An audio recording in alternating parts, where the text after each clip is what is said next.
Пас, удар, гол. Идеальную футбольную комбинацию отрабатывает столичная детвора. Новый физкультурно-оздоровительный комплекс открытого типа в Магасе еще официально не открыт, но уже радует любителей спорта. Даже в 30-градусную жару находятся игроки, которые готовы погонять мяч. Я сам-то играю в Москве, за «Локомотив». Сейчас у меня здесь папа тренирует. Я здесь играю пока что. Просто когда тренировки нету, я просто сюда прихожу, поле хорошее, мяч не может улетать. В комплекс входит стадион с искусственным покрытием, беговая дорожка и площадка с силовыми тренажерами. Есть также и небольшая трибуна, где посетители могут наблюдать за тренировками и турнирами без риска попасть под дождь или получить солнечный удар. Этот новый столичный факот, как и другие десятки объектов, открыт в рамках программы «Спорт. Норма жизни» нацпроекта «Демография». В рамках данного проекта нами сделано с 2019 года.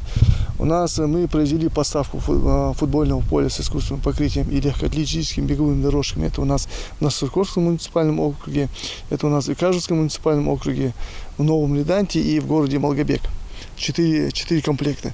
Также нами произведена поставка спортивного оборудования для создания малых спортивных площадок, так называемые площадки ГТО. Это у нас в Малгобеке, в Малгобекском районе, у нас в Гамурзиеве, в Насыркорте, в Икажеве, также в Мужичах, в городе Сунже. У нас 9 комплектов поставлено. Нами завершено строительство физкультурно-оздоровительного комплекса с плавательным бассейном. Это у нас на Насыркорском муниципальном округе. По той же программе достроен и отремонтирован и спортивно-тренировочный центр в Мужичи, современный спортзал, площадки и беговые дорожки. Теперь там одновременно могут заниматься свыше 300 человек. На базе центра созданы все условия для прохождения тренировочного лагеря перед большими стартами. Помимо этого, центра ведется строительство новых спортивных объектов и в других населенных пунктах региона. Демография – один из 12 нацпроектов страны, которые призваны улучшить качество жизни россиян. Одна из задач, поставленных президентом – увеличить долю занимающихся спортом людей до 50% к 2024 году. Сейчас этот показатель в Ингушетии чуть более 20%. В планах Министерства спорта, я скажу, что уже нами направлена заявка на строительство физкультурно-оздоровительного комплекса. Это у нас будет в сельском поселении Барсуки. Также у нас в городе Магас планируется строительство Академии национальных видов спорта.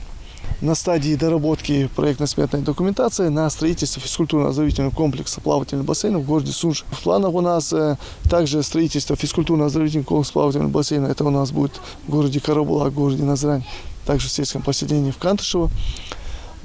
Следует отметить, что нами еще направлено письмо в Министерство спорта Российской Федерации о строительстве 14 физкультурно-оздоровительных комплексов и 10 футбольных полей с искусственным покрытием и 50 площадок. Сделать спорт доступным для каждого жителя страны – вот основная цель нацпроекта. Пока Ингушетия в числе последних среди регионов округа по количеству спортивных объектов, а значит, работы немало. Муслим Ганиев, Асхаб Белакиев, Новости 24.